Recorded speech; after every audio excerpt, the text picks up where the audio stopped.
Hey, what's up, everybody? Thank you for joining Wonder Repeat on this special Valentine's episode. We're going to chat with Robert and see what's been going on with him since the Coldwater Run.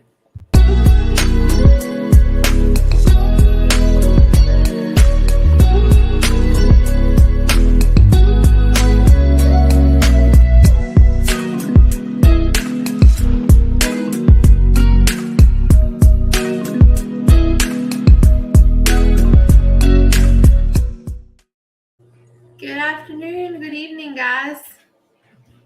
How are y'all? Doing good. Can you hear me okay? What's up, Robert? Not much. I was just thinking, Shout going out through to that. Carrie for allowing me to do this during Valentine's Day. Yes, give Carrie all the props. She's eating her strawberry cake, right? That's right. I was watching that video introduction. I was like, I need to change that introduction. I've had probably every Jeep I've owned in that introduction. That's true. Yeah. You know how it goes. But anyways, so how's it been going, Robert? We know you got a little waterlogged at the Coldwater Run. Oh, yeah. Yeah, that was a good trip, though. It was a lot of fun. But, you know, the very first Coldwater Run with Nathan was when we decided that we needed snorkels. And following him around through all those water crawls. I don't know if y'all have seen that first video, at least your followers or listeners. If there's anyone listening tonight with Valentine's Day, I don't know. But anyway, there was a lot of water crossings on that one, too. And they were very deep. And so, yeah, after that one, we decided we need to get a snorkel. And we started, if we're going to do this overland thing, we're going to do it right. So that was one of the first major mods. I think that was kind of scary because once you go with a snorkel, now it's no longer a regular rig. I mean, you're definitely in that category of full-time off-road. So a lot of water. Yeah, you've built your rig pretty well. So I know it's not just your average forerunner. So tell us a little bit about what all you've done to outfit it. I know you've done a walk around, but well, I'll give you a little background first of just what we've just what I've done over the years. My first truck was a 95 Toyota Tacoma that they may have seen in some of the videos. Yeah, that's that first one there on the far there to the left. The far left. And it remained relatively stock all the way up through the first 25 years. And I got an antique tag on it, and then I decided I'm going to go ahead and lift it and start playing with it a little bit off road. And I bedlined it, and then I took it on. I think it was at March Madness that we did, and you told us that there wouldn't be any deep water crossings, right? And that's is there ever not any deep water crossings? Yeah, you got water over the hood of the Tacoma on that trip. Yeah, and it was the side that the air intake was on. So I said, you know what, I gotta put a snorkel on that one too now. So we did that, and that was a lot of fun to wheel that rig. And I think before this last trip, you know, I kind of in my intro, I promised her I'd take her on the next trip. So that's going to be coming up pretty soon. Mm-hmm. But anyway, I had that Tacoma for, I don't know, 25 years. And then I'd gotten some full-size trucks, work trucks, and my son was about to turn 16. And so I thought, you know what, I need to get a vehicle that I can kind of hand down to him. And so I said, I really love my old Tacoma, and I wish I had that in college. And so I said, you know what, I'm going to get that as a 2016 Tacoma. And I kept it stock for 2 years until he turned 16. And then he didn't want it. He said, I don't want that Tacoma. I want a full-size GMC, Chevy, something. And I'm like, no, Matthew, you got to understand these, you know, up in when you go to school in Arkansas, you're going to want to get in those trails. You're going to want to get off road. You want something a little bit smaller. And I said, but I tell you what I'll do. I said, let's lift it and put 33s on it. Because I'd done a little research, not a whole lot. And we did a little bit of off-roading with side-by-sides, and we'd gone to birds a few times. And I said, let's put some 33s on it and lift it. And so we did. And it was a cheap, like a little open country lift or something, a rough country lift, I think it was. And so it really wasn't a serious lift. And we took it out to birds, and he broke a shock. And I mean, we just going crazy with it. But in the meantime, I went and got that Forerunner, and I immediately lifted it and put 33s on it. And so we had 33s on the Forerunner and the Tacoma, and we were trying to keep them kind of built up the same. Right. so we could share parts. And the first time we went to the waterfall trail, Matthew had 2 flats, not just one, but 2. He messed up a rim and he blew a tire and he broke a CD axle. Dang. But I was kind of letting him do, we had a lot of support with us. And he ended up using one of my spare tires. And so I started thinking, I need to keep my rig and his rig pretty much the same, built up the same. And so we went and I talked to our Toyota guys at the local Toyota dealership, and they said that your lifts are not really correct, they're not done right, you're messing up all these things. And I said, okay, fine, if we're going to do this, let's do it right. And I got a hold of Brian at Mud Connections, and I said, Brian, I want you to talk to, because I didn't know much about all this stuff, and I said, I want you to talk to the Toyota technicians and let them tell you what they think's going on, and I want you guys to work it out and figure out what's the best setup for our rigs. And he says, well, what do you want to do with them? I said, well, we're going to do some overlanding. We're going to have some weight on them. And so he built me up a lift and a proper lift, and we put box shocks on it. There's a whole rig breakdown. I think Matt did a couple of years. Was it last year? It was about 2 years. Yeah, about 2 years ago. Mm-hmm. Yeah. There's a lot of details on there, and not too much has changed since then. Maybe another exhaust system, but anyway, so we put 33s on it and ran several trails. Yeah. And then John, I think the first Coldwater Run was my co-pilot. He didn't even have a vehicle, and he had a side-by-side. He said, hey, if we go overlanding, I'll just ride with you.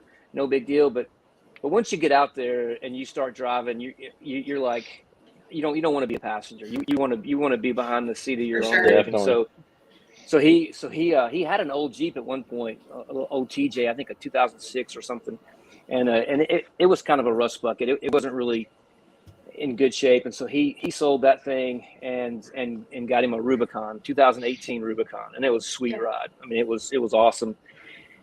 And he put 35s on it. When we first got it, had 33s on it. He said, and we were like, this is cool. And he says, it's going to be a lot cooler. We're gonna lift it. And we're gonna put 35s on it. And that thing was a trail beast. I mean, it was awesome. I mean, it was right up there with Knuckles. And I think you had the very first trail that we went on, or the very first time we met Matt. He was leading a group at the Rendezvous. I think 3 years ago. Yeah, 3 years ago. And I remember you saying something about you don't all you need is a 1.5 inch lift and 35s, and you can do any trail in the Ozarks. That's all you need. And I'm thinking, well, I got 33s. I don't have 35s. And I only had I did have a rear locker, but I didn't have a front locker. And so the very first day that John got his Jeep, he met us up at where was that? It was Sam's Throne. And we camped out, and then we went on a few trails. We went down to the Richland Creek area and hiked those waterfalls. But we took that little trail down to that cemetery. Do you remember what that was, Matt? That little cemetery trail? Cemetery? But anyway, there was a lot of washouts, and the 4Runner was built, it was built up 33s and had the same tires that John had on his stock Rubicon, and he just walked through some of those washouts. I mean, super easy, and all the articulation, and I kind of struggled. And then there was another section. I was actually leading him because I had the more experienced and we thought the better rig built up because I had a winch on it already. And we went up this one road where it was all this red clay and these deep ruts and ravines. And I was like trapped with my doors on either side, and I got stuck in there and had to winch out. And then I told John, I'm like, you're going to have to send it, And so he fully locked and he just took off and got all the way through it. And I was like, that was the first time I'm like, okay, first off, these Jeeps are for real. And I need a front locker because that's what I kept thinking. Okay, now I need to put a front locker on the 4Runner, and I'm going to get 35s. And so I went back to Brian again. I said, Brian, I'm trying to keep up with these Rubicons. I said, I need 35s. I need a front locker. He says, okay, we can do that. And so we had to massage things a little bit to make it work. We did the body mount chops, and we got proper control arms, and we got 35s underneath it with very minimal rubbing. Still you can see some underneath right there. I'll just yeah. But as that picture shows right there, the 4Runners are tippy, and the independent front suspension just just doesn't articulate like a solid front axle. Everybody knows that. But man, they're super reliable and super comfortable, and I still love my 4Runner. But it was frustrating the last time we went to Moab when we had a group discussion, and I was debating on doing the more difficult trails, the Pritchett Cliffhanger and Pritchett. But I told myself, look, I'm gonna take off my sway bars to try to give myself as much articulation as possible. I took off probably 700-800 pounds of weight, rooftop tent. Yeah. I didn't even put the roof right. I didn't even put the roof rack back on. I just left the backbone system up there. Took the spare tire off the rear. We put it inside. There it is. We put it inside the cab.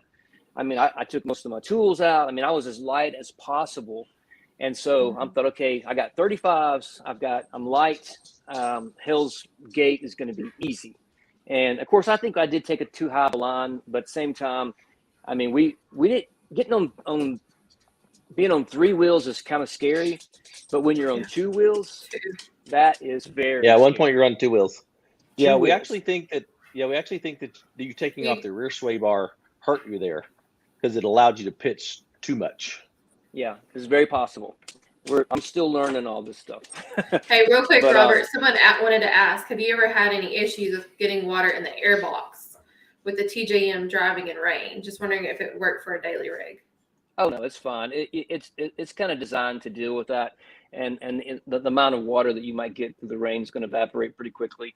So it's never been an issue that I know of. So I got a little guest here. Sorry. Look at that baby. Aw. That's my little dog here.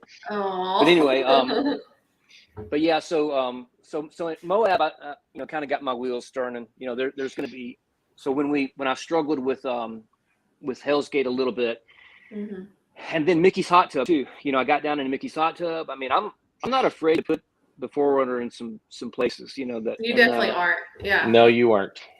And so, and I was kind of gauging my success potential by following Nick. Nick's in the black JK right there, and he's sport, which is open differentials on 35. And no lockers. And I thought, you know what? And no lockers. And so if I've got lockers and I've got KM3s, pretty good tires. If Nick can do it, probably I can do it. That was kind of my mindset. Yeah. But he got in there.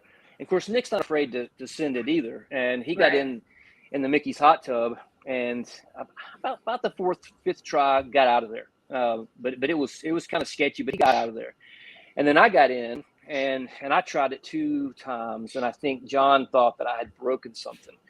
I think he thought I'd broken an upper control arm or something. And when somebody starts saying, I remember it popping at one point.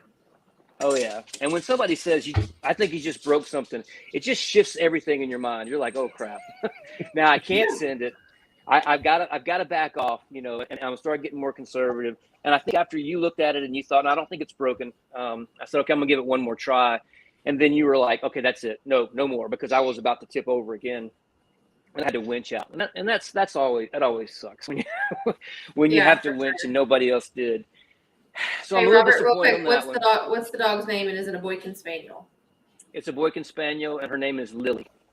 She is my daughter's dog. She wanted a Bichon Frise, some kind of little white dog, and I'm like, look, I'm a duck hunter by heart. I said that Boykin Spaniel is the girliest dog I can possibly get. That's it.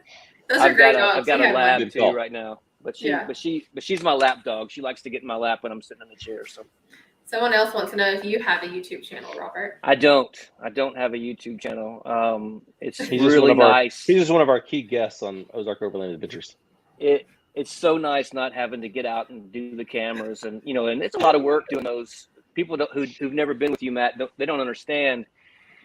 We got to stop every 5 minutes. You got to set up the camera. You got to run back and forth, and me and John, we'll just sit back and chat on the radios while you're running back and forth, and we just sit there chilling, and then we get the good cool drone shots, but no, it's a lot of work. I'm not. Who knows? Maybe one day I will, but I'm gonna have to have somebody that wants to do the editing for me and all that stuff. So I don't really care. JL Haynes says that they just bought a 4Runner in part because of what they've seen yours do here on There our you go. show on OA. I'm interested to know how the Supercharger setup is holding up, and has there been any issues, fuel consumption, that kind of thing? I love the Supercharger for the performance, for sure. It adds 30% horsepower to your, and also 30% torque too. So it kind of turns your lethargic V6 into feels more like a V8. But now I will tell you that my wife's got a 2012 Toyota Sequoia that she loves.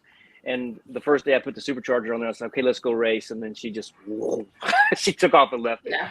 But man, it does add a lot of power. And when you add all that weight that we did, I think my rig was 6,660 pounds when we weighed. Oh, wow. So she's pretty heavy.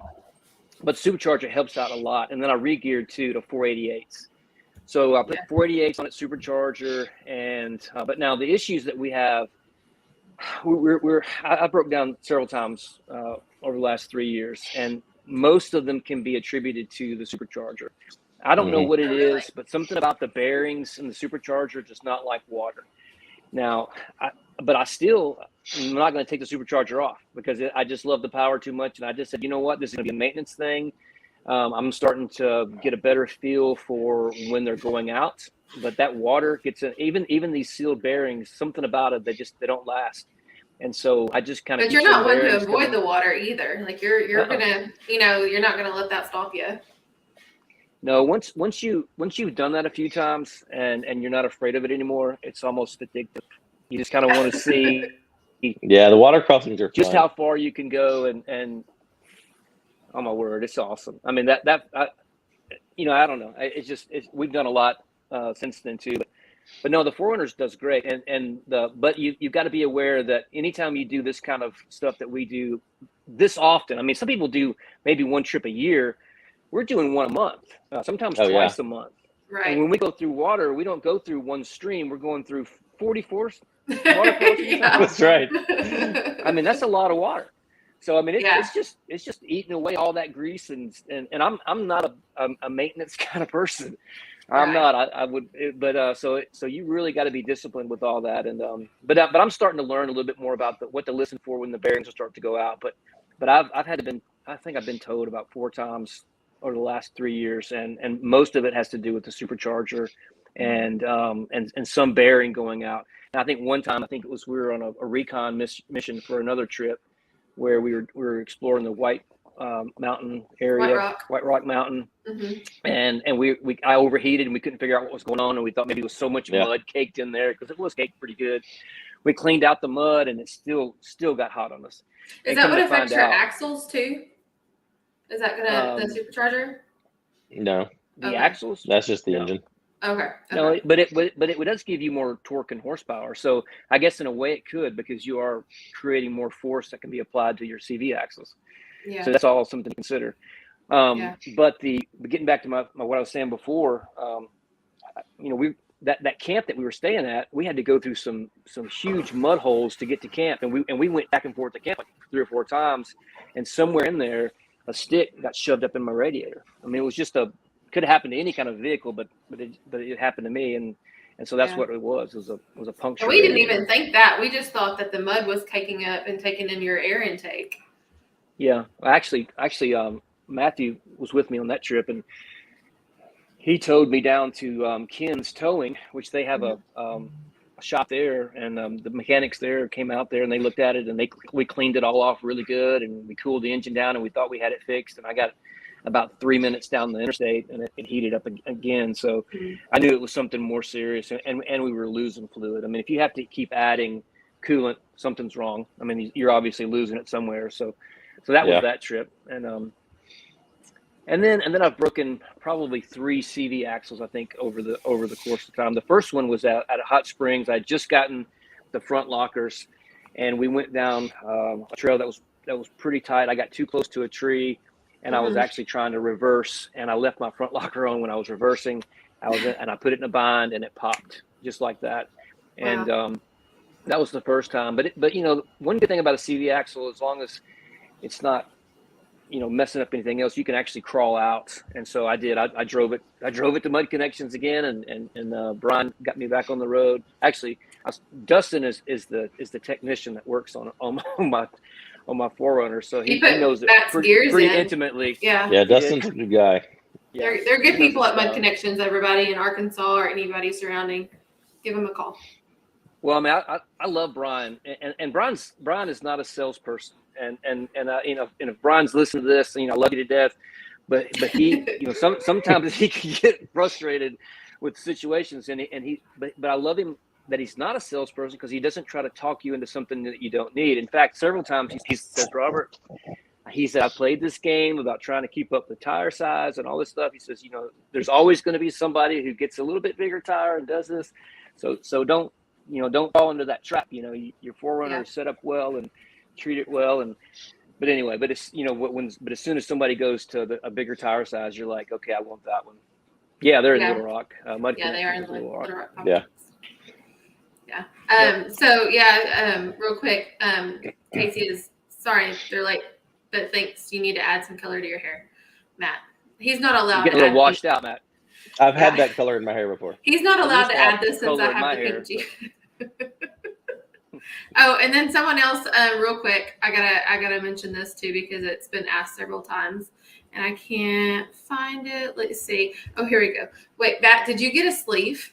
I did. Well, 3/4 sleeve. Yeah. Yeah, it's the whole art right there. Anyways, but back to Robert. So this last trip, I don't know if I have a picture that shows exactly the water damage, but you can kind of see it there on that back fender where that dirt is going up over.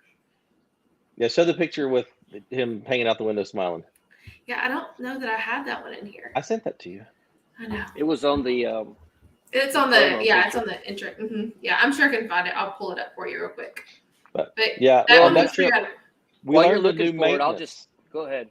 That's it. We learned a new thing to check in our maintenance checks, and that's the quality of the gas caps. Yeah. Well, and the thing is, they're air vented too, and I don't know if the Brian told me that on their Land Cruisers they got a kind of from what I understood, it's almost like a snorkel for your fuel ports, and so that might be something I'll look into in the future too.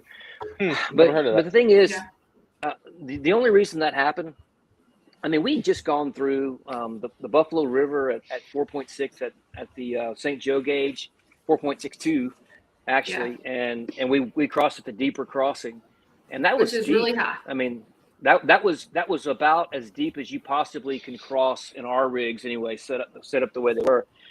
The problem with this one is we were almost through with the day, and when you get tired, you start making mistakes, and it's just one of those things. And we were almost to camp, and we were going through this last mud hole, and I know better than this, but I did it anyway.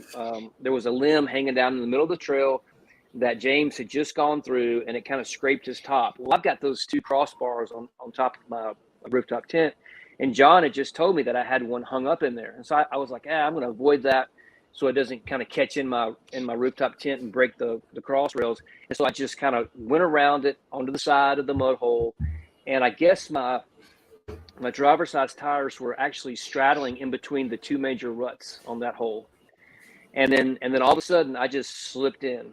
And you can see the water line there. We've actually been pulled. I've been pulled forward a little bit, but it went right over the gas cap. And I sat there for probably 15 minutes with the engine running, and that fuel tank's got to breathe, and so it sucked in air somewhere. And shout out real quick to Nathan Anderson Photography here. He took all the pictures, so I want to give him props for that. That's another reason you're talking about your own YouTube channel. It's nice having your personal photographer on all these trips. Chef, everybody. Nice. But anyway, you can see that water line there. Mm-hmm. We stayed there for like 15 minutes, and I wasn't worried the whole time. I mean, you can tell. I mean, I didn't feel like I was fixing to jump over. You're laughing. I wasn't afraid of it. I mean, I've been in this kind of a situation before, but it never even occurred to me. Smiling. Oh yeah, I thought it was all fun. It's just it's no big deal. Somebody's going to pull me out. I'm going to get another soft shackle of shame, and y'all will make fun of me, and that'll be it. And even in the video entrance, you did this on the soft shackle. Oh yeah, I was kidding around. That's a fun thing that we do, and there's a lot of people who get kind of worked up because there's no shame in using a soft shackle and being safe. We know that, we get that. We do. But when you do something stupid like go through a mud hole and you don't make it out and you got to get pulled out, that's kind of fun to rib each other for. But yeah, I didn't realize that I was sucking in water in my gas tank. I didn't even think about it because I was thinking that cap with the seal on it would be fine. But sure enough, it brought it in there, and then about 7 or 8 minutes into it, my engine quit. This wouldn't start. I guess. Well, I guess I'm at a big angle or something. We just thought it was because of the angle. And then it cranked right back up again. I'm like, okay, cool, that's fine. And then it died again. And then the second time it died, I'm like, ooh, we need to get me out of here. And then we pulled forward, and then it just wouldn't crank. And then we thought, well, maybe I've flooded it somehow, and I don't know. Or it was so on we were its kind of side for too long or something. hoping on hope, and so James got to pull me to camp, and then Paul and his brother-in-law Tom showed up to camp that night, and first thing I asked Paul was, how mechanically inclined are you? And he goes, I'm pretty mechanically inclined. I'm like, okay, good, fix it. And so he started asking what happened, and we looked at the gas tank, and there was muddy water down inside the tube in the gas tank. And so we're like, oh no. And then he sure enough pulled the gas lines off, fuel lines, and it was pumping out muddy water. Yeah, it just looked like chocolate milk in your gas line. Oh yeah. So we were like, it's done. And I tell you, it's I knew I was out for the count on that one, and we still had 2 more nights of camping, so that was very depressing. What goes through your mind whenever that, you see that and you realize, okay, this is serious? Well, the first thing that went through my mind, I mean, it's a vehicle, it's an object, it's a tool. I mean, I am emotionally attached to it, but at the same time, it's the experiences that it brings that is important to me. And my first thought was, I'm fixing to take somebody out of the strip, because it's not just me that has to go back. Now somebody's got to pull me back. And of course, John was no pun intended, Johnny on the spot. But I said, hey man, I got you. We're going to go back, and we can go back home tomorrow night and everything. And I'm like, no, let's just get it to a town. John was willing to take you home, pick up your Tacoma, and then come on back. He said we could do that if we wanted to, but that's a long drive. That's 5 hours. That's a long drive. So I knew that wasn't going to be an option. But you kind of altered your route, and we all just made a thing of it, and we all went down to Hector and waited for the tow truck. And I called Brian up, and I've got his cell phone number. And he said, look, here's speed dial. I can meet the tow truck driver if you need me to, or if you got somebody that can meet him there, then that's fine too. And so I called my son-in-law, Tyler, who was home that weekend. And I said, hey, do you mind meeting the tow truck driver at Mud Connections? And so he did that for me. And so I appreciate that. And so that let me hang out with you guys for another one more night. And I was glad you didn't have to leave. Yep. Because it's not just about your ride. It's also about hanging out with everybody and the experiences that you get and the camping. And you look forward to that. You look forward to it. That's the best part. But Craig says when that happened, he thought if 2 or 3 guys stood on the passenger side, that might have helped. Did you guys try that, or would that have been too dangerous? Yeah, we tried to pull him down from the side, but his rig was just so heavy back there, it wouldn't come down. Plus, his back tire was hung up on a tree too. So that didn't help. And I never hit my front locker either, and that was another thing I should have done. I should have immediately hit my front locker and just try to crawl forward.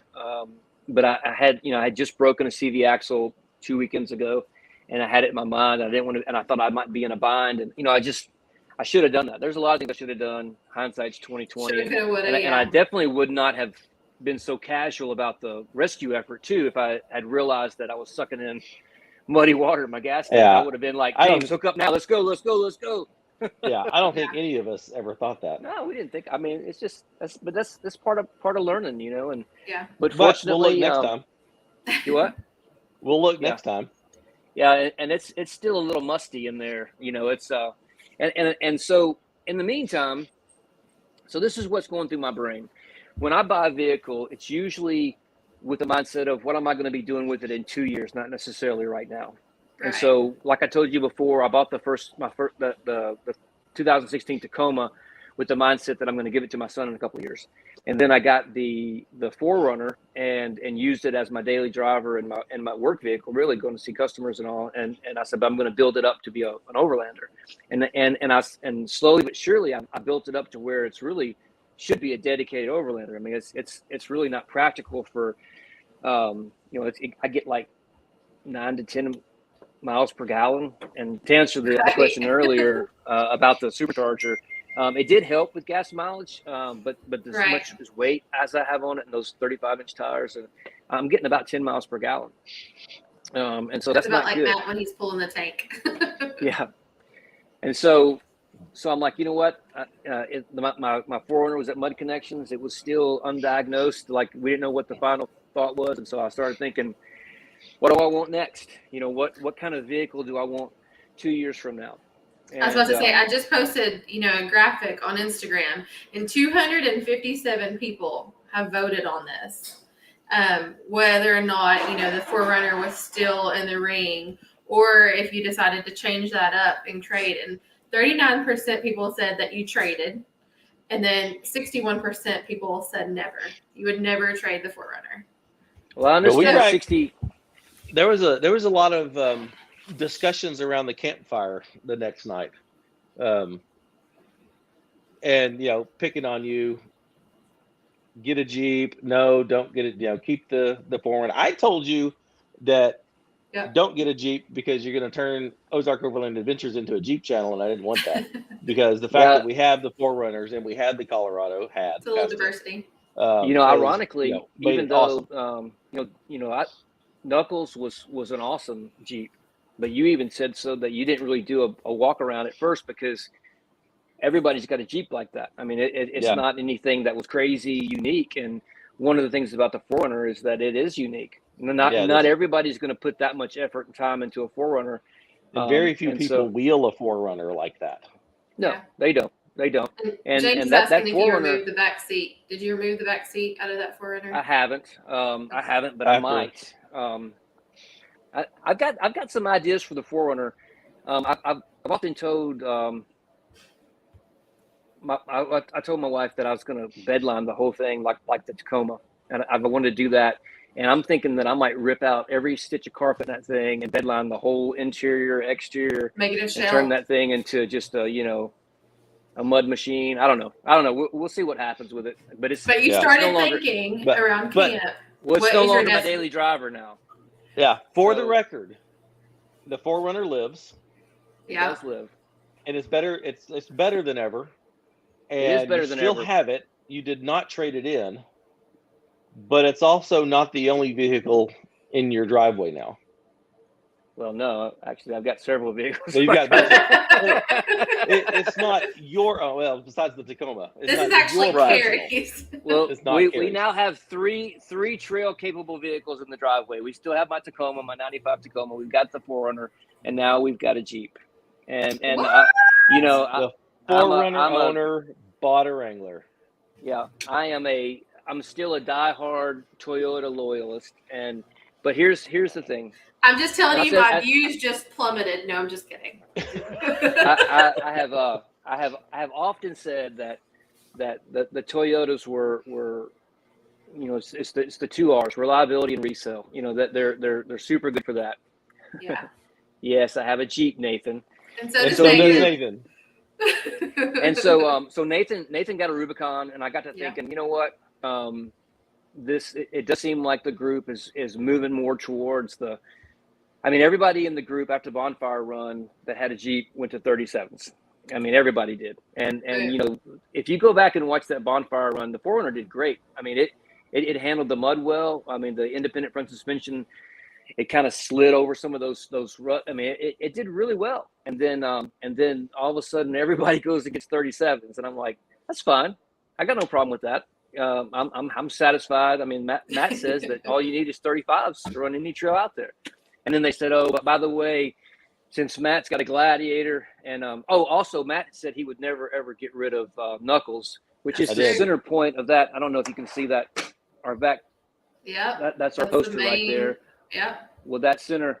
Sorry, I can't do this right, but a lot of those vehicles that were in there are kind of gone now, and but Knuckles was a great machine, but it started having some issues too, and you started getting nervous about that, and you're fixing to go full-time overlanding, where you're basically your home is on wheels. He was hesitant because he always, remember he did that whole, is the JK the best overlanding vehicle? Oh yeah, he said he didn't want the technology. He didn't. I mean, it's all that. We've given Matt a hard time about that, but we love his Gladiator, and it's still the thing that I hate. Really debated on the Gladiator for a long time. I like the Gladiators. I think with the Gladiator, you pretty much have to build it up though. You can't leave it stock. No, I don't care for the way it looks stock. Right. That's my new ride. But so anyway, tell us a little bit about that real quick, Robert. You got a Rubicon, and it looks like it has the Extreme Recon package. Well, let me go back a little bit. So I but while Mud Connection is still trying to see if my 4Runner is going to live or not. Yeah. I started looking and I talked to my wife about it, and I said, you know what, I think I'd like to have a Jeep. I think I would like to build up a Jeep as our next project, because I've already built up an old Tacoma, a 3rd gen Tacoma, a 5th gen 4Runner. Actually, I've built up 2. We've had another. My daughter's got a 4Runner too that's built up. It was actually Frank Leichert's 4Runner that was. He did a really good job setting that up, and they're going to be on some. I'm trying to convince them to go with us on a run pretty soon. But it's a nice 4Runner, and it's still on 33s. So anyway, so we've had all that. I said, I don't want to put another effort into that again. Let me do something different, and let me try to put another tool in the work shed that has different capabilities. And so we went to Moab. What month was that? That was July. Yeah. July. And we called it the Moab Madness Run, because that was the end of July. We ran down there for 4 days or 5 days. It was spent 2 days traveling and 3 days doing trails, and we did. We stayed up till 2 o'clock in the morning. Get up at 5 o'clock in the morning. Run trails all day long. It was exhausting. Exhausting trails. They were the hardest trails. It really hurt my soul. And then having to sit out and ride, and then I was back in John's shoes on that first, like he was on that first Coldwater Run, riding passenger shotgun with him on 2 of those intense trails. And I don't think the 4Runner was ready for those trails because it was my daily driver, and if something catastrophic happened to it, I would be out of vehicle. Right. Now that being said, I would love to trailer it back to Moab and try some of those things, but with the understanding that this could be a swan song. I might clip over on Cliffhanger, as long as we don't go over the cliff that's 300 foot tall. So anyway, so that being said, I'm like, you know what, I'm going to get a Jeep, and I'm going to get and I thought about the Gladiator and the Wrangler, and the Gladiator is super capable, and it's really kind of more my personality than the Wrangler was. I said, but you know what? I've got an overland vehicle. I've got the 4Runner. I can tow a lot of stuff with it. I can actually tow a trailer with it. I think with the way it's set up right now, I can do about a 6,500 pound trailer with no issues with the 4Runner. And so I'm like, you know what? I'm gonna get a Wrangler. I'm gonna try to follow in John Brodowski's footsteps and go minimalist. This is very hard for me, but I'm going to do that. And I'm calling this my Trails and Rock edition. So this Wrangler is going to be set up for quick trips that you don't have to have a lot of gear for, and for extremely challenging trails. So Brandon you may have answered that for Brandon. Brandon just asked, are you going to build a Jeep up for the wife? I've been trying to get her to say yes. It's her Jeep, but she said if it was my Jeep, it would be red, because she's Razorback through and through. She was born in Little Rock, and she had to move to Texas when she was in high school, and she hates Texas because she's a Razorback, and so if it was hers, it'd be Razorback red. But she has been driving it a lot lately, and she says she likes it. So I don't know, we'll see. But we got some plans for it. I mean, I've already got a lift ordered. We got a 3.5 inch Terraflex coming. It's And already a Recon.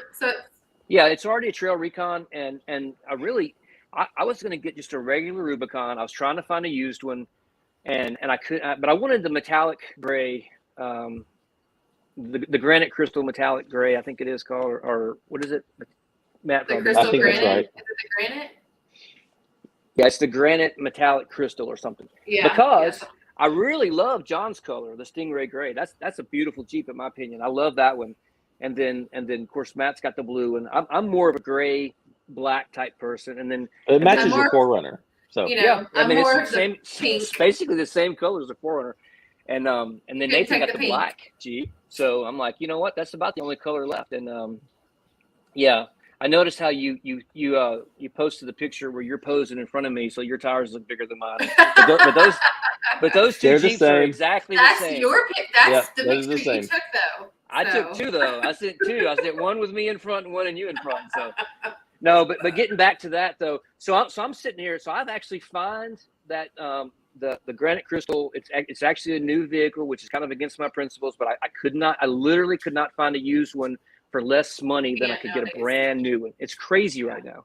Yeah, and so I found this Jeep, and it was actually only about an hour and a half for me, and it was the Trail Recon. I did a little research on it, and I think even on that podcast, do you remember me asking you those questions about, do you think the Trail Recon package is worth it? Yeah, the Extreme Recon. Yeah. Did you remember me asking you that question? Well, the reason I was asking that question is because I was sitting there debating on whether to get one or not. Oh. Unbeknownst to me, Cara was already heading down to Mobile to pick up hers. That had it on it. So you better believe I was also listening to my husband, because I was just like, I'm fixing to go get this vehicle that has it on there. Let's see what he's about to say. But Missouri yes, Adventures, I did. Yeah, did you consider the Land Cruiser? Yes, I did. And I tell you, Brian's got several Land Cruisers for sale that they're not built up yet, but they have super potential. And he's got a Land Cruiser that I have begged him to sell me ever since I met him, and I want to get him to come on one of our trips sometime, because it's a beautiful Land Cruiser. It's on 35. It's got a solid front axle. I think it's a 97, and he's got it's bed lined. I mean, anybody who knows Mud Connections, it's always out front, and that's a super capable rig. And I would love to have one, but yes, Paul, I have bought 37s. They're just not on it yet. But here's the thing, though. If you've got a 97 Toyota Land Cruiser, because I'd want the solid front axle, I don't think I could send it like that. I don't think I could do that to a classic like that. I'd be afraid that I would tear it up. I'm not afraid to tear up my 4Runner, because I can go get another one that looks just like it. I'm not afraid to tear up this Jeep, because there's thousands. It's kind of like a collector thing. Yeah, tearing up a classic Land Cruiser, that'd be tough. Yeah. It would be tough. And if I rolled one, oh my word. So no, I'm not going to do the Land Cruiser like that. I would still like to have a Land Cruiser one day, and that's not out of the question either. But I don't think I could wheel it the way we're wheeling things. Yeah, someone said since Matt hates all the ducks, now all the ducks go to Cara and Robert. Don't forget Nathan. I'm sure he'll accept send them the ducks too. Don't duck me. Kirk said Nathan was the hero until he got rid of his ZR2. Maybe get some 40s under the 4Runner. And that was also a debate too. And I think I wanted you to solid axle swap the 4Runner. I had a pretty long conversation with Brian about that as well, and he said that one of the issues with that is that when you have a vehicle that's designed for IFS, to get a solid front axle underneath the front, you have to lift it to like 6 inches. And that's kind of where Jailbreak Overland was. I mean, when we saw his Land Cruiser, I mean, he was up. He was tall. He was super tall, super heavy. He was real top heavy. And he had 37s on his rig. And when we were going to do that sketchy trail, I mean, he got called away for a family emergency. But I was nervous that he was going to flip on that one, because that's a really sketchy for even your Gladiator. It doesn't feel good in. But you go that tall and it starts getting more titty.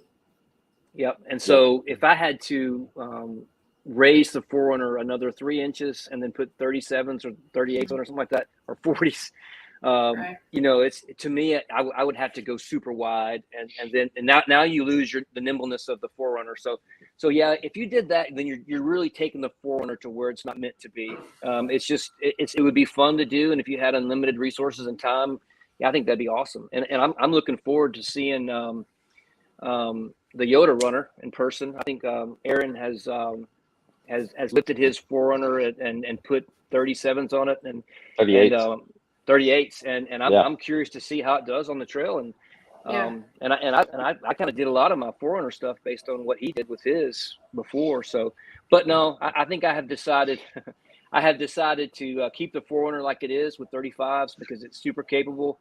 And just for the record, that Forerunner has done 22 Jeep Badge of Honor trails, and I think besides John's Jeep, probably the most in the group right now for the vehicles.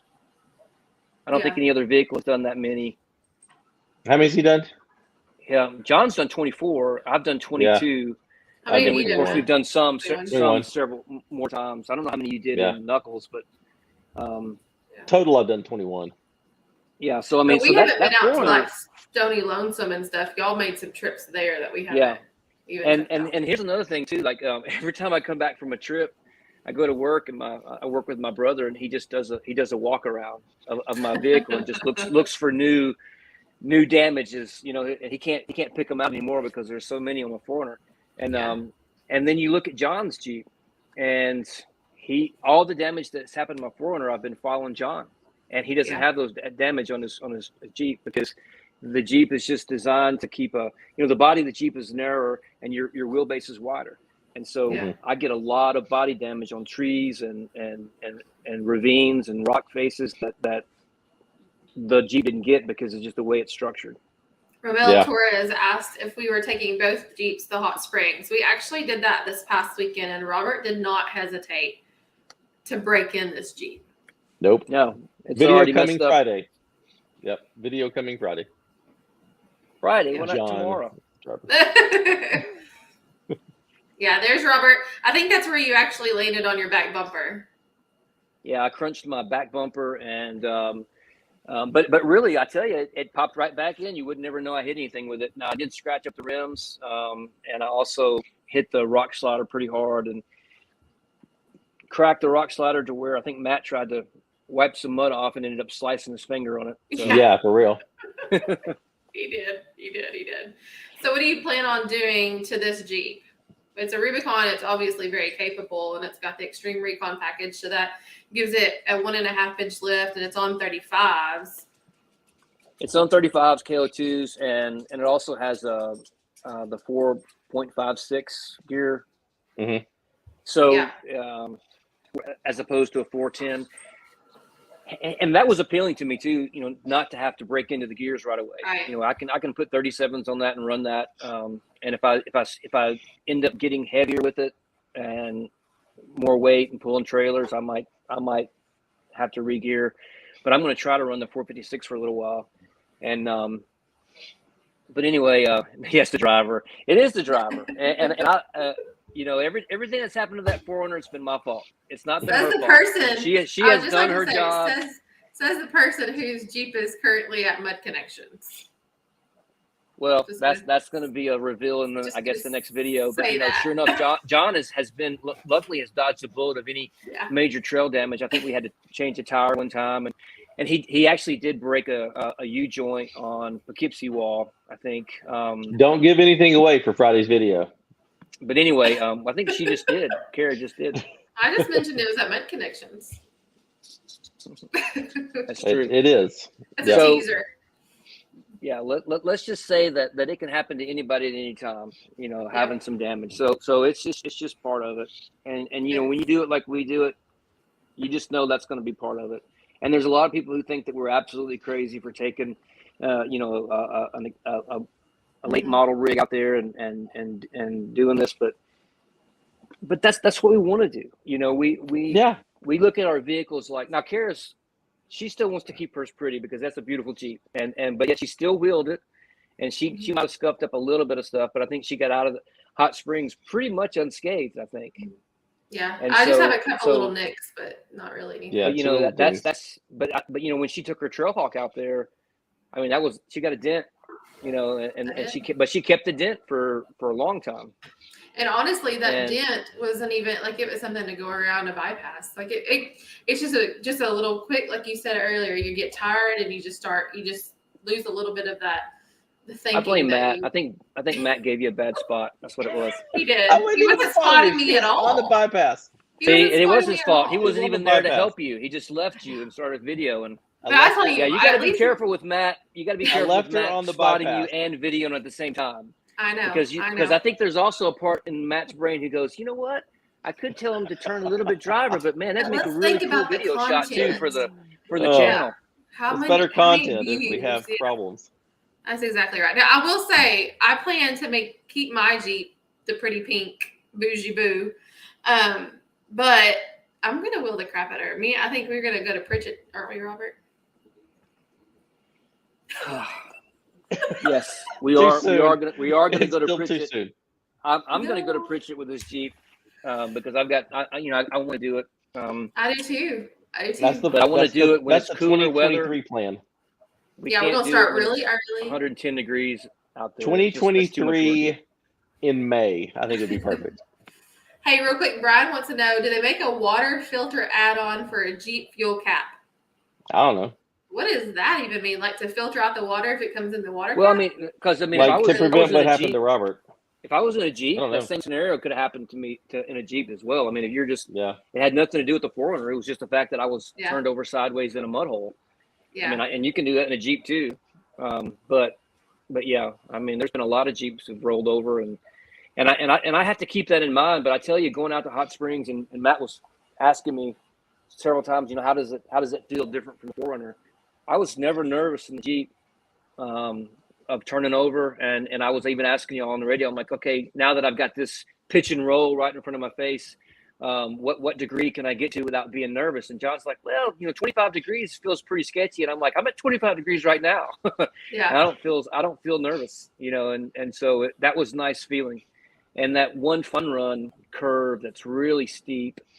Every time I've done it in the 4Runner, I've had to have somebody hang off the back corner because I just felt like I was fixing to go. And maybe I wouldn't have, but man, I just felt like it. And I just was too nervous. But in the JL, I didn't feel like that at all. I will say that people that have never driven a vehicle other than a Jeep do not have the whole view of people who have driven, you know, the independent suspensions or anything like your 4Runner or even my Trailhawk. Because whenever we left the park the other day, I was like, after driving it in my Wrangler, I'm really impressed that I was able to do it in my Grand Cherokee because just the tippiness is just something. I was expecting it to be tippy feeling in my Wrangler just because I've gotten so used to that feeling in my Cherokee. Yeah, and I think your Cherokee's center of gravity is better than the 4Runner too because you're lower. You weren't lifted quite as high, and you're you didn't have I don't think you had a rooftop tent on the time. So. Mm-mm. Yep. Missouri Adventure says it's definitely turning into a Jeep channel. You need to have Grant Will with you guys more. Yeah, it's funny because that first Coldwater run that we went on, our buddy Nick Halstead, he had a Jeep. He had a little TJ, and then he broke down on that trip, and he saw me in my 4Runner going down a pretty steep hill, eating Cheetos, not worried about it. And he's like, I'm going to get a 4Runner. And then he got the exact same style 4Runner that I had. And he's building his up now. And then, and Ryan's got a 4Runner. And then Grant had his TJ. He had a sweet TJ. He really did. And he ended up selling it and getting a Tacoma. And ironically, you know, Matthew was there with his Tacoma on that trip, and he was following Matthew the whole time. And Matthew's rear locker was messed up, so he actually struggled on a lot of stuff. And people in the comments just like, why don't he just turn his locker on? Like we don't, like we wouldn't have known to do that. You know, like of course we would have. Why didn't we think of that? On. Yeah, everybody's good at telling you how to do things behind the camera. And one thing that's always kind of strange is they always tell you, why don't you air down? You know, because nobody's aired down. I'm like, yes, we are aired down. We really are. I think we run like 14 to 16 pounds, depending on which rig you're in. But anyway, but then But then Grant sells the Jeep and gets a Tacoma, you know, and he's built his Tacoma up pretty nice now. It's a really nice Tacoma. So, I really like it. You know, I like it when people aren't just stuck in a rut and they won't even look at other possibilities. And I tell you, it was hard to swap over to a Jeep from a 4Runner. And I'm not swapping. I'm just adding to. And I've been driving my 4Runner all week, and letting Carrie drive the Jeep. So maybe she'll claim it, you know, and maybe we'll with us one day too. But anyway, but yeah, we're gonna lift. The questions are: we're gonna lift the Jeep. We're gonna put 3.5s on it. I've got some new bumpers ordered. We're gonna put some Icon bumpers on the front and rear. Of course, a winch. I got a snorkel already. I got a bunch of toys in today. It's like Christmas morning. I had a new rock rails, and that was another thing why I wasn't afraid to wheel it, Cares, because I knew I'm going to replace the rims and tires. I'm going to replace the bumpers. Yeah. So I wasn't really afraid of hurting anything. Yeah, there was one of the bypasses on Rubicon, the Rubicon Trail at Hot Springs. I think it was called Mike's Way. I didn't take it. After seeing you all complete it, you took it, but I didn't want to take it because I was like, I don't have all these parts on order. I can't just do that.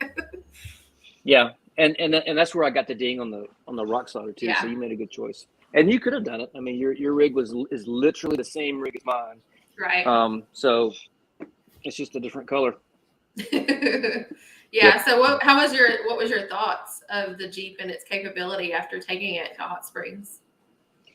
I know you've always said that you've thought Jeeps are very capable in that situation. Oh yeah. I've watched John's rig for last 3 years, and I follow him quite a bit. Yeah. And so I knew what he could do, and I remember one time we were with a couple of guys that hadn't really wheeled that much with us, and some friends from church, and they both had, one of them had a Sequoia. And one of them had an FJ Cruiser, and they were with us. And John got in this one little situation, and I was back down below him, and I wasn't spotting for him. And they were like, "Whoa, stop!" Because they thought that he was fixing to fall into this crack. And so I get out and I walk up there, and I'm like, "Oh no, come on, just go forward. You're fine." And John just walks right over it, you know. But they weren't used to seeing, you know, what all that articulation can do for you. And so I knew it was capable. And I kept telling myself the whole time at Hot Springs, I'm like, look, I'm on an 1.5 inch lift. I'm on 35s. I'm basically where John was before he went to Pritchett that time, and he put 37s on. And that thing was a trail beast. I mean, it was awesome. And I kind of nicknamed his Jeep the Billy Goat, because it just would crawl over everything. Yeah. And but he says I don't have the right to name his Jeep, so I can't call it the Billy Goat. But anyway, it's the ghost in the darkness. That's what I thought it was. Yeah, that's what I think that would be cool. But he hasn't seen the movie, so he doesn't understand the reference and thinks that's stupid. So I'm gonna get him to watch that movie one day. You do. He'll realize it's good really movie. Cool. It is a good movie. The Ghost in the Darkness. B3 Outdoors wants to know, do Jeeps have any off-road weaknesses? Matt, do you know of any? Robert, can you tell of any yet? Just from off-road weaknesses? What do you mean by weaknesses? Just like on-road weaknesses, yes. Off-road, no. Yeah, I've also said this. I think the Jeeps were a vehicle that were designed to go off-road, that you can also drive on the highway. Yeah, and the 4Runners and now the Land Cruisers are off-road beasts. They are. I mean, they're still heavy, and they've got a solid front axle on the older models, but the newer ones are basically, you know, designed to everyday driving and highway use, that you can take off-road and not be afraid to use it off-road. And so the Jeeps are better off-road, in my opinion, to do rock crawling but man, the 4Runner and the Land Cruisers, they do awesome too. And I will say any type of off-road weaknesses also need to be credited to a driver, because while the vehicle is just as capable, if the driver is not as comfortable, there's going to be some weaknesses there. And if you don't have recovery or the proper equipment to be doing what you're doing, that's going to be a weakness. I mean, on any rig. So anyways. What would be the weaknesses for the Jeeps versus an independent front suspension for off-road? Now, I will say this: when we went through those mud holes, it seems like the independent front suspension can kind of sled over some mud where you got that solid front axle acts like like a dam to that mud. That's the only thing I can think of that may be an instance where independent is better than you get a little more clearance right down the middle because of the solid axle. So if you got the same size tires, then you might have a little bit better chance to get over something like that. But if you've got anything that's off camber or you need the articulation, then having all 4 tires on the ground at the same time is no weaknesses, Nick says. Yeah. Nick has also got some Toyotas in his family too, so he knows the pros and cons of both. Matthew Straczynski said Jeep's weakness is an empty wallet. So the Jeep's weakness. I just saw Matt Fry's comment. A Jeep's weakness is in the fast. Was in the fast washboards and that sort of stuff. That's where IFS really shines and is a whole lot more comfortable than a solid front axle. That's right. And I do remember being in the lead sometimes and people asking me to slow down in the 400 because I was flying through there. But John doesn't really mind those bumps because when John's leading the trails, he's gone. So he deals with it. But but definitely it's a more comfortable ride in the 400 off road. If you're moving at any pace at all. Yeah. Even Nick there says reliability and longevity, Toyota every day. I will say longevity-wise, it depends on how hard you drive your Jeep. Like if you're... We don't know because y'all won't keep your Jeeps for more than 5 years. Well, there's that. But I can guarantee you... Because Knuckles was starting to have some issues. I don't know who ended up buying that Jeep, but there was some... you had some major repairs fixing to happen. I mentioned camshaft position sensor, some rocker issues were starting to develop in the engine. But, and also, even the Gladiator right now, aren't you having is it your drive shaft issues or what are you having going on that's just because I'm still running the factory drive shaft with the 3-inch lift. And he never changed that out. That's never a good combination. You're going to tear the drive shaft. So is that why you're asking if I was going to get a new drive shaft? Yeah, if you're going with a 3-inch lift, it's you'll get one eventually. Yeah, I mean the Jeeps go through parts just like anything else does. It's just you have to almost consider replacing all those parts. It's just maintenance. But the thing is, it goes to the mall every day. If that's right, and you can get away with a lot less expensive lift. You can if you're not going to wheel it like we do. Yeah. And that's what I did at first even with the 4Runner. We put like I said, a rough country lift on it, and I'm not to diss them. I don't know if they've got a beefier, but I went to a local shop here and said, hey, I want to lift it, and I didn't know anything about any of it. He says, oh yeah, we can put a lift on it and put some 33s, and it did fine. But I'll tell you, I've got some videos. I wish I had sent you that video of me jumping the 4Runner, but I went out to Birds and we went up that. I don't know what this little playground area they have, and I literally got airborne in that 4Runner and landed it without any damage at all. And everybody was like, "Oh, you busted stuff up." Not that time. Now I might have cracked something that showed up later, but man, that 4Runner was tough, But you gotta consider who's driving it, and we would push it, and so I don't know. Let's talk in 2 years after I've had this Jeep, and let's just see if it lasts through Robert. Because that's going to be a test. I'll tell you what, if Ben's Jeep can last through Ben, I think you'll be okay. That's true. But now Ben did what broke? Was a shock mount broke on the way to my house that time? Yeah, shock mounts broke, but his Jeep's been in the shop for engine issues. Rear main seal started leaking. Yeah, it's out now. He's got some other leaking issue right now that just got fixed. The oil was leaking. Yeah, you just got to expect that it's just going to happen. Yeah, just to put the Toyota guys at ease. This is my mindset. I think if you have a stock Toyota and a stock Jeep and you run it, take care of both vehicles, probably in the long run, the Toyota is going to be more reliable and have a better resale value. That's a known thing. But if you start modifying your 4Runner to keep up with your Rubicons, which I did. And you lift it and you start using the same lifts, the same aftermarket lift components, same kind of shocks, the same kind of so you're using the same component parts really for the Jeeps and the 4Runner. I mean, so So now you're not really on a different playing field. Now you're stock things that are happening, sure, but yeah, I think if you wheel them like we do, you're gonna be broken down, and you're gonna have to maintain stuff. And Yeah, you it's know, all about the maintenance. You know, Matt's got a lot better discipline, and John's got a lot better discipline than I do with maintenance, and that's something I'm gonna have to do with Jeep. Because if I don't maintain this Jeep, it's gonna break down on me too. I know that. Oh yeah, for sure. And it's gonna break down anyway, because we're gonna push it to where it does break down. But you want to make sure that you're on top of it. Watch that video Friday, and you'll see how far people are willing to push their rigs. Yep, that's a good transition. So we will definitely be keeping up with the Jeep on the channel.